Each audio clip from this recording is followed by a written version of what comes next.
شهر رمضان الذي أنزل فيه القرآن هدى للناس وبينات من الهدى والفرقان اعوذ باللہ من الشیطان الرجیم بسم اللہ الرحمن الرحیم۔ آج سورہ رعد کا اختتام زیر بحث ہے۔ اس میں ہم دیکھتے ہیں کہ اللہ تعالیٰ نے جو پیچھے جو باتیں گزری ہیں وہ کیسے اب ان کو پھر اینڈ پہ بیان کیا ہے۔ ارشاد فرمایا ہے جی وَلَقَدْ أَرْسَلْنَا رُسُلًا، ہم نے بھیجے تھے رسول من قبلک، تم سے پہلے بھی، وَجَعَلْنَا لَهُمْ أَزْوَاجًا، اور ہم نے ان کو بیویاں بھی دی تھیں، وَذُرِّيَّةً، اور اولاد بھی۔ تو یہ اصل میں کس چیز کا جواب دیا جا رہا ہے؟ وہ جو مخاطب ہیں وہ کہہ رہے ہیں کہ بھئی یہ اللہ تعالیٰ نے جن کو رسول بنا کر بھیجا یہ تو ہماری ہی طرح عام انسان ہیں، انہوں نے شادیاں بھی کی ہوئی ہیں، ان کے بچے بھی ہیں، اور کوئی ایسا معجزہ کوئی نشانی بھی لے کر نہیں آیا کہ ہم یہ مانیں کہ یہ کوئی مختلف ہم سے مختلف کوئی ہستی ہے، مخلوق ہے۔ تو یہ ظاہر ہے وہاں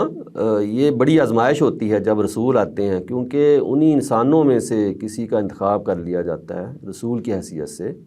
جس قوم میں وہ رہ رہے ہوتے ہیں، تو ان کو یہ اس حق کو ماننا یہ بڑا مشکل ہو جاتا ہے۔ اگر یاد ہو پیچھے ہم پڑھ چکے ہیں حضرت یوسف کے حوالے سے کہ جب ان کے ہاں اللہ تعالیٰ نے ان کو فضیلت بخشی ہے، ان میں بھائیوں نے دیکھا کہ ان میں کوئی ایسی چیز ہے جس کی وجہ سے والد صاحب بھی بڑا متاثر ہیں ان سے اور ان سے زیادہ محبت کرتے ہیں، تو وہ بھائیوں کے لیے یہ بات ہضم نہیں ہوئی یہ ماننا۔ تو ایسا ہی ہوتا ہے کہ کسی میں کوئی فضیلت برتری آدمی دیکھتا ہے کہ میرے جیسا آدمی ہے لیکن اس کو یہ فضیلت مل گئی ہے، خدا کا فیصلہ ہی ہوتا ہے، تو وہ بات اس کو ماننا آسان نہیں ہوتا۔ چنانچہ یہی انہوں نے اس کو بہانہ بنایا اور کہا کہ نہیں یہ رسول نہیں ہو سکتا، یہ تو ہمارے جیسے ہی آدمی ہے۔ تو اللہ تعالیٰ فرما رہے ہیں کہ بھئی پہلے جو رسول آئے ہیں وہ بھی تمہاری طرح آدمی تھے، انہوں نے بھی شادیاں کی ہیں، ان کی بھی اولاد تھی۔ جو تاریخ کا حصہ بن جاتی ہیں ہستیاں ان کو بڑا مان لیا جاتا ہے، یہ علماء کے حوالے سے بھی ہوتا ہے اور پیغمبروں کے حوالے سے بھی، کیونکہ وہ تاریخ ان کو مان چکی ہوتی ہے۔ اب ہمیں بڑے بڑے علماء جو ہے نا بڑے بڑے نام نظر آتے ہیں، گویا کہ وہ بہت ہم سے کوئی مختلف مخلوق ہے، ہم سے بہت برتر ہیں، حالانکہ ان کے دور میں جا کر دیکھیں تو ان کے ساتھ وہی معاملہ سب ہو رہا ہوتا ہے جو آج ہم اپنے علماء کے ساتھ کر رہے ہوتے ہیں۔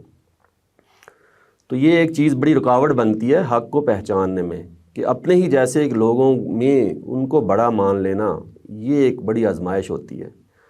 اور اس میں صحیح رویہ یہی ہے کہ جس کو اللہ نے بڑا بنا دیا ہے کسی بھی پہلو سے اس کو مان لینا چاہیے،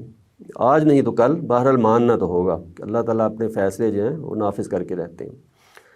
تو فرمایا کہ وہ بھی تمہاری طرح یہ انسان ہی تھے، وَمَا كَانَ لِرَسُولٍ أَن يَأْتِيَ بِآيَةٍ، اور کسی رسول کے یہ اختیار میں نہیں تھا کہ وہ کوئی نشانی لے آئے، معجزہ لے آئے، کہ آج اس محمد بن عبداللہ صلی اللہ علیہ وسلم سے تقاضا کر رہے ہو کہ کوئی نشانی معجزہ دکھاؤ ہمیں تب ہم مانیں گے، تو یہ تو پچھلے رسولوں کے پاس بھی اختیار نہیں تھا، نشانی یا معجزہ دکھانا یہ تو اللہ کے اختیار میں ہوتا ہے،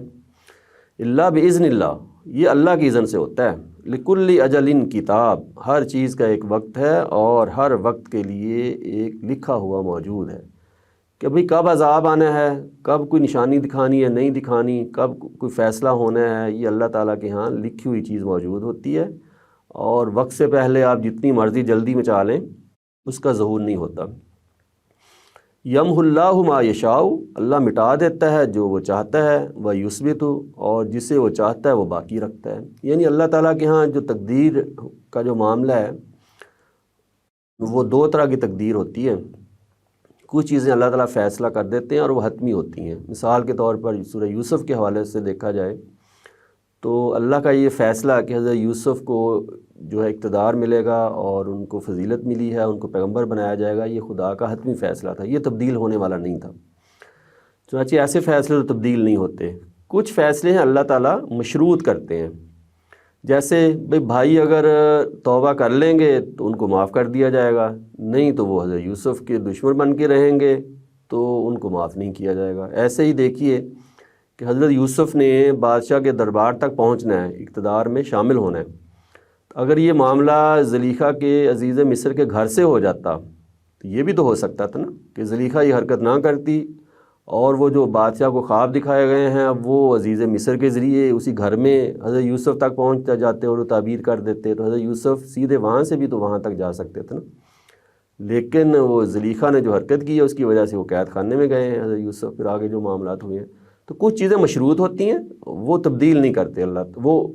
تبدیل ہو جاتی ہیں اگر وہ حالات تبدیل ہو جائیں، باقی کچھ چیزیں فکسڈ ہیں ان میں تبدیلی نہیں ہوتی۔ تو یہی بتایا اللہ تعالیٰ نے کہ کچھ چیزیں اللہ تعالیٰ چاہتے ہیں مٹا دیتے ہیں تقدیر میں لکھی ہوئی، اور کچھ چیزیں جن کو باقی رکھا جاتا ہے۔ وَعِندَهُ أُمُّ الْكِتَابِ، اصل جو لکھی ہوئی چیز ہے جو تقدیر ہے وہ اسی کے پاس ہے۔ تو یہ جو لکھا ہوا ہے کہ بھئی رسولوں کے پاس اختیار نہیں ہے کہ نشانی دکھائیں، معجزہ لائیں، یہ فیصلہ اللہ نے کرنا ہے کب کسی قوم پر عذاب آنا ہے، کب کوئی معجزہ دکھانا ہے، کس پیغمبر کے ذریعے معجزہ آنا ہے، کس کے ذریعے نہیں آنا ہے۔ حضرت موسیٰ کو جو معجزہ دکھایا گیا اللہ کے اذن سے ہوا ہے، حضرت مسیح علیہ السلام سراسر جو معجزانہ ہستی ہے وہ بھی اللہ کے اذن سے ہوا ہے۔ تو چنانچہ ان سے یہ تقاضا کرنا کہ یہ تو بھی عام انسان ہے، یہ پیغمبر کیسے ہو سکتے ہیں، یہ تو معجزہ بھی نہیں لا سکتے، تو یہ بات ٹھیک نہیں ہے۔ یہ اس کے باوجود یہ پیغمبر ہو سکتے ہیں کیونکہ پہلے بھی جو لوگ گزرے ہیں پیغمبروں کی حیثیت سے وہ بھی عام انسان تھے، وہ جو ان کے ساتھ معجزے لگے ہوئے ہیں وہ اللہ کی اذن سے ہوتا تھا۔ وَإِمَّا نُرِيَنَّكَ بَعْضَ الَّذِي نَعِدُهُمْ، اگر ہم تمہیں دکھائیں کچھ حصہ اس کا جو ہم انہیں وعید سنا رہے ہیں، اللہ تعالیٰ خبردار کر رہے ہیں نا کہ یہ عذاب آ جائے گا خدا کی طرف سے۔ اب نبی علیہ السلام کی طرف رخ کر کے یہ بات کی جا رہی ہے کہ یہ ہو سکتا ہے آپ کی زندگی ہی میں ہی ان کے کچھ عذاب دے دیا جائے، یا یہ ہو سکتا ہے کہ آپ کو اٹھا لیں ہم اور آپ کی زندگی کے بعد ان پر کوئی عذاب آئے، جیسے حضرت مسیح کو اٹھا لیا گیا۔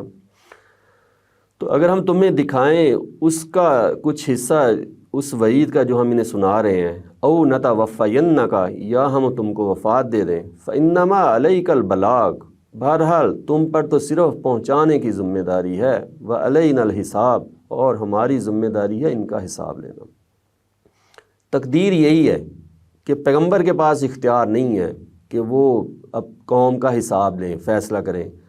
حضرت یونس علیہ السلام نے یہ تقاضا کیا کہ میری قوم کا فیصلہ ہو جائے، اللہ سے ناراض ہو کر قوم کو چھوڑ کر چلے گئے کہ فیصلہ کیوں نہیں ہو رہا، تو اللہ تعالیٰ نے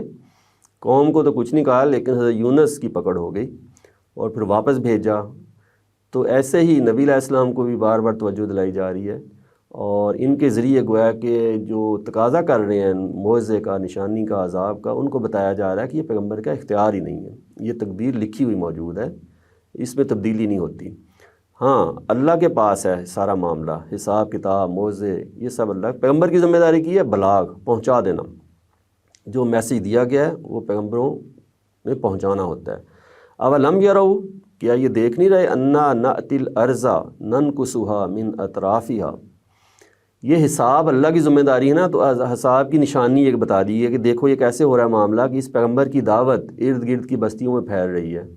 ہر طرف شرک کا مذہب تھا تو اب توحید کے ماننے والے اور اس رسول کو ماننے والے، قرآن پر ایمان لانے والے وہ سامنے آ رہے ہیں۔ تو کیا یہ دیکھ نہیں رہے کہ ہم بڑھ رہے ہیں اس سرزمین کی طرف، یہ مکہ کی طرف، اس کو کم کرتے ہوئے من اطراف یا اس کے کناروں سے، کہ پیغمبر کی دعوت چاروں طرف پھیلتی جا رہی ہے، تو گویا کہ ایک وقت آئے گا یہ مکہ کی بستی میں بھی یہ دعوت داخل ہو جائے گی، اگرچہ اب یہ جو سردار ہیں یہ سب انکار کر رہے ہیں۔ واللہ یحکم، اللہ فیصلہ کرتا ہے، لا معقب لحکمہ،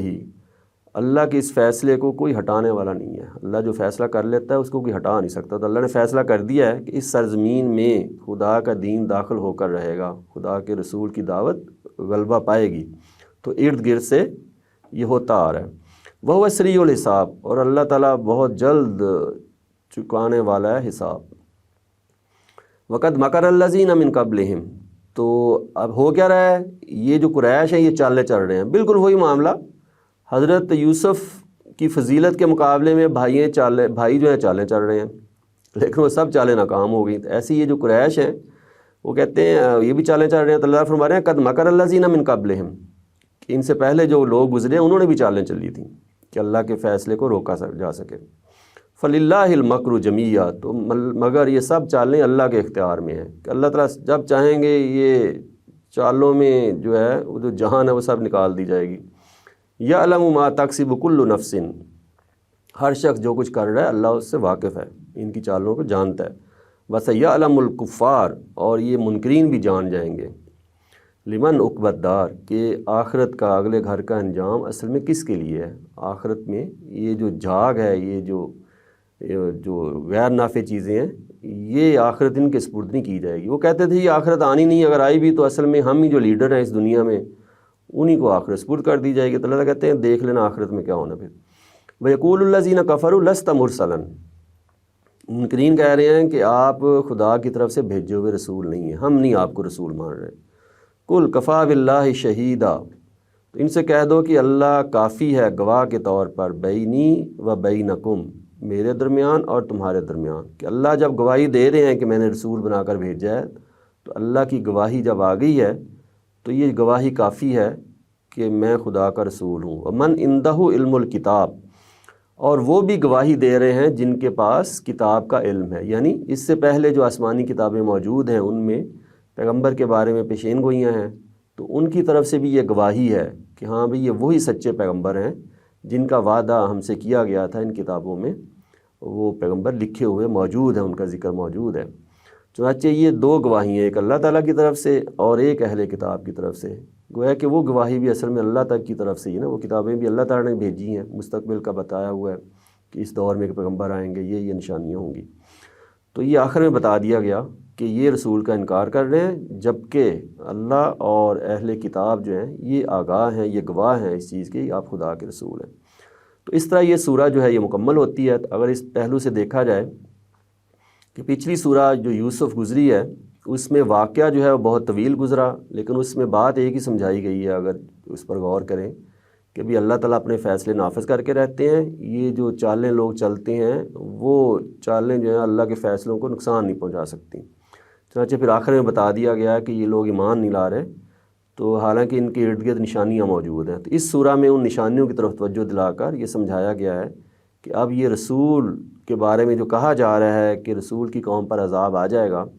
تو یہ لوگ انکار کر رہے ہیں اور اس کے خلاف چالیں چل رہے ہیں. تو اللہ تعالیٰ فرما رہے ہیں کہ بھئی یہ چالیں سب ناکام ہو جائیں گی. پچھلی جو قومیں گزری ہیں انہوں نے بھی اپنے رسولوں کے خلاف اس طرح کے اقدامات کیے تھے،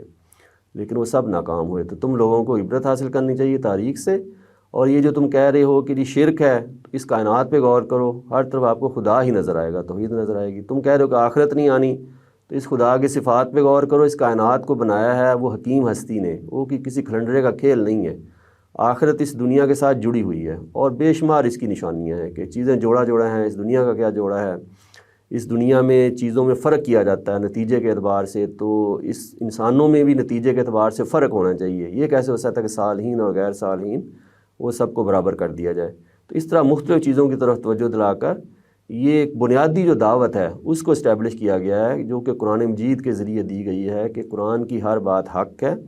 اور وہ لازماً اس کا ظہور ہو کے رہے گا. وہ کیا ہے ہر بات؟ کہ ہمارا ایک الہ پروردگار ہے، رب ہے، اس کے ساتھ کوئی شریک نہیں ہے، اور ہم نے اس کے حضور حاضر ہونا ہے اور اپنے اعمال کا جواب دینا ہے. اور اس دنیا میں جب رسول آ جاتے ہیں تو وہ ان کے ذریعے بھی ایک چھوٹی سی قیامت برپا کر دی جاتی ہے اس دنیا میں، تاکہ لوگوں کو یہ یقین آ جائے کہ آخرت برپا ہوگی. ان کو پتہ چل جائے کہ اس دنیا میں بھی صالحین اور غیر صالحین کو الگ کر دیا جاتا ہے، کر دیا گیا ہے. چنانچہ یہ معاملہ اس کے بعد بھی ہونا ہے اگلی دنیا میں. تو اس طرح یہ سورہ دیکھا جائے تو ایک طرح سے سورہ یوسف کے مضامین ہی کو دوسرے پہلوؤں سے مکمل کر رہی ہے. وآخر دعوانا ان الحمد للہ رب العالمین.